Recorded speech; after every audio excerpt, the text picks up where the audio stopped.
What's up guys, Phantom here with episode 6 of my F1 2019 career mode as we are going to circuit to Catalunya in Spain for round 5 of the F1 2019 season.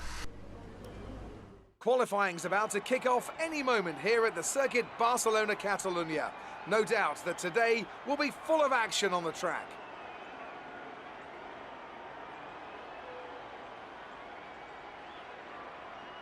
Drivers tend to complain about tyre wear around this track, and the compounds on offer this weekend aren't likely to put that issue to bed.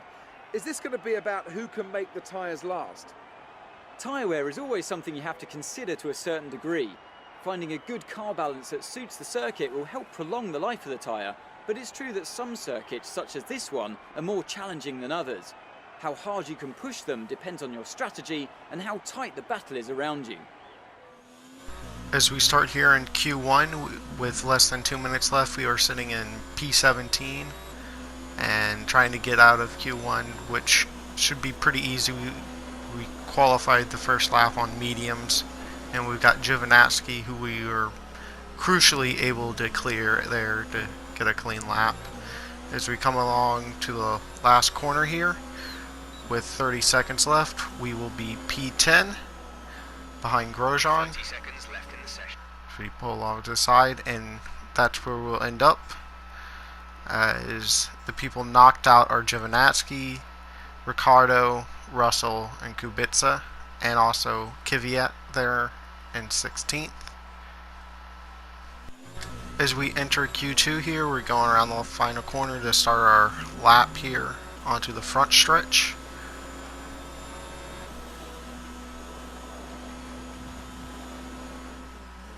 As we enter the final chicane for our first lap, Vettel is the quickest in Q2 right now, as we'll set a 1:20.9, which will end up putting us in 13th. We weren't able to better that with our final run, and so that's where we ended up, and we'll go on to the race.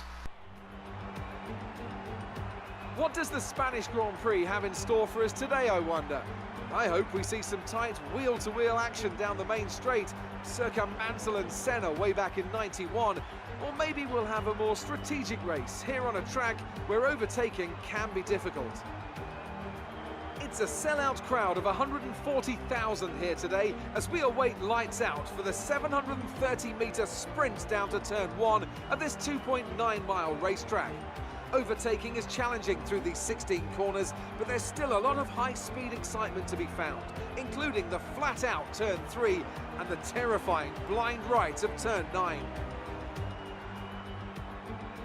Anthony Davison is here with me today. Together we'll be taking you through all the action at the Spanish Grand Prix. It can be hard for the cars to follow each other closely here due to all the dirty air coming off the car in front. So perhaps we're looking at a more strategic Grand Prix. What do you think on that one, Ant? I'm not too sure about that, Crofty. Yes, it's hard to follow, but if you're brave on the brakes and willing to commit, there are definitely opportunities to be had here, like down into turn 10 after the DRS zone, for example. I don't think this is a race that's going to be decided purely in the pit stops.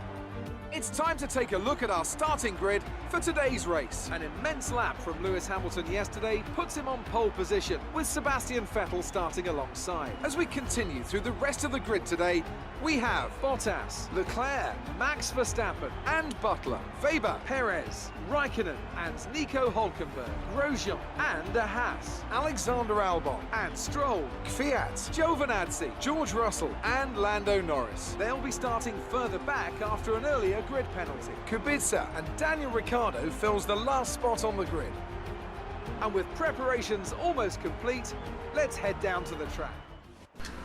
As we sit here on the grid behind our teammate Grosjean in P12 as the lights are going out, and they are out, and we get a good initial launch, but then we kind of stall out here, and then Hülkenberg got, I don't know, he kind of got drugged down a little bit, and we're able to dive up the inside of him into turn 1 here, but he's going to have the inside for turn 2, and we're just going to get squeezed out there, but we're able to get ahead of Raikkonen there.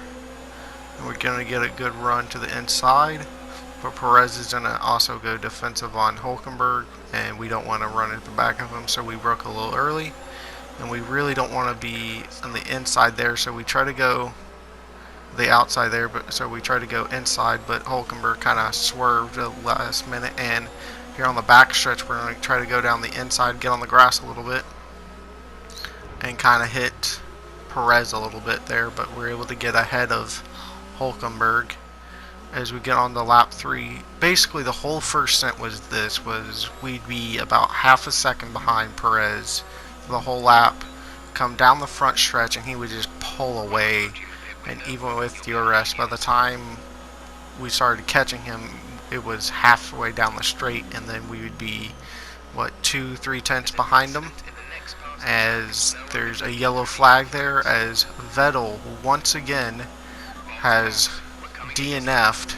He DNF'd. He had engine problem down the straight at Baku, and the same thing has happened here at Spain, as a lot of cars, he kind of just didn't move. He kind of was in the middle of the track and people had to dodge him,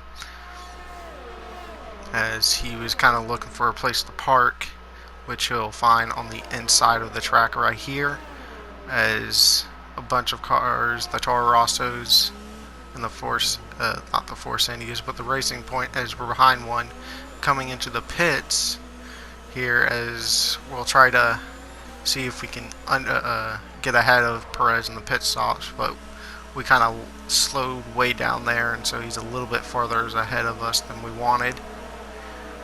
As see if we get a good pit stop here, and it's pretty slow, about 2.9 there, as he's way ahead of us. They're now probably 3-4 seconds worth, as we're going to come out 17th, as Grosjean is now in the pits.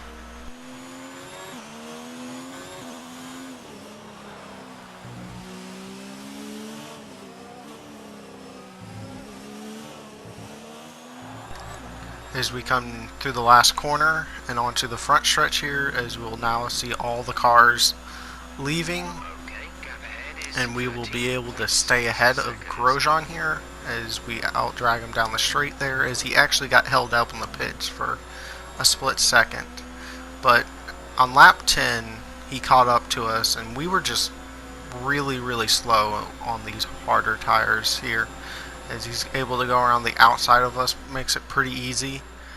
As I was just hoping we could stay close to him, and we were able to do that, but again he got a good launch off of the final corner, and he's way ahead of us, and we'll have to make a lunge down here into turn 1, as we're really starting to gain of him now, and we're going to go for it on the inside, not go wide, and able to make the move stick.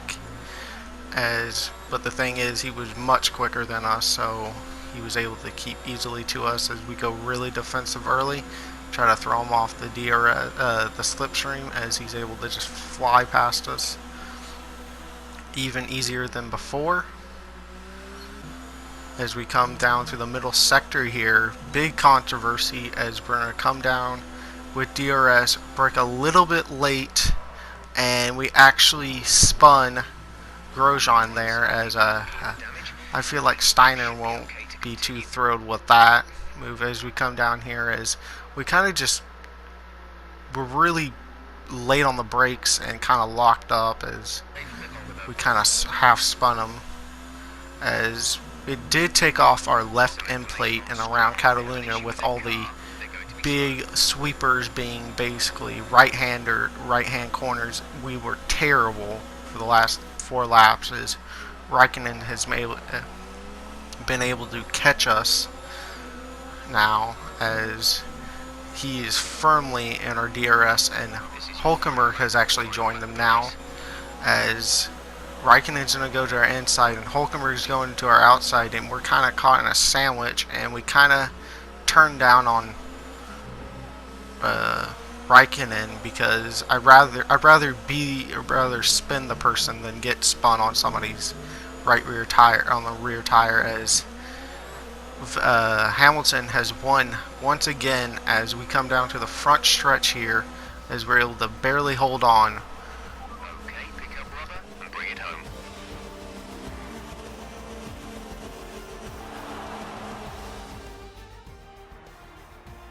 That's another historic win under their belts. Well done to the team at Mercedes.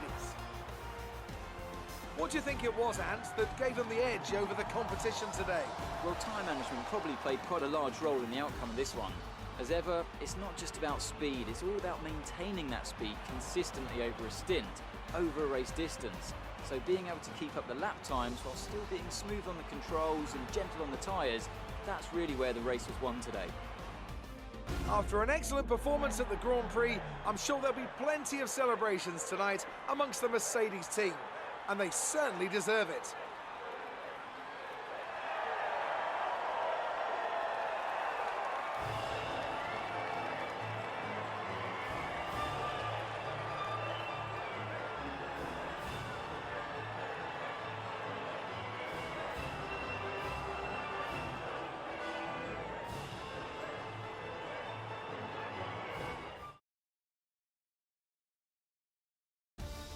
And now let's take a look at the driver's standings. It's a great result for Lewis Hamilton, who moves further ahead at the top of the table. Now let's discuss, Ant, who would you say is a contender for driver of the day? Daniel Ricciardo certainly impressed me today, an incredible performance. It's time to see how things are shaping up in the Constructors' Championship. Mercedes continue to extend their lead. It was also a strong Grand Prix from Haas F1 this weekend.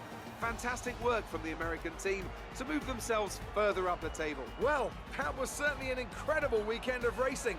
Be sure to join myself and Ant for more exciting Formula One action soon.